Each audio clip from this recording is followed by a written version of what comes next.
കൈക്കൂലി വാങ്ങിയതിന് എറണാകുളം RTO വിജിലൻസിന്റെ പിടിയിലായി. കസ്റ്റഡിയിലെടുത്തത് ബസിന്റെ താൽക്കാലിക പെർമിറ്റ് പുതുക്കുന്നതുമായി ബന്ധപ്പെട്ട് കൈക്കൂലി വാങ്ങിയെന്ന പരാതിയിൽ.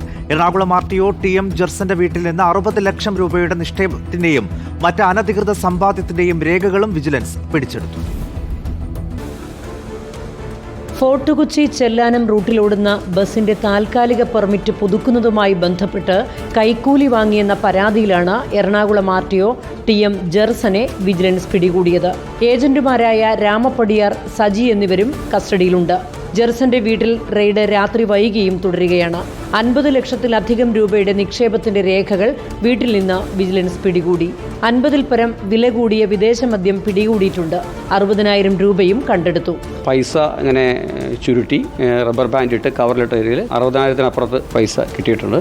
50-ൽ പരം കുപ്പി വിദേശ മദ്യം, നല്ല എക്സ്പെൻസീവ് ആയിട്ടുള്ള ഫോറിൻ ലിക്കർ നമുക്ക് കിട്ടിയിട്ടുണ്ട്. ഡെപ്പോസിറ്റ്സിൻ്റെ 50 ലക്ഷത്തിനപ്പുറം പോകുന്ന ഡെപ്പോസിറ്റ്സിൻ്റെ ഡീറ്റെയിൽസ് കിട്ടിയിട്ടുണ്ട്. ഞങ്ങൾ റെയ്ഡ് തുടർന്നു വരികയാണ്.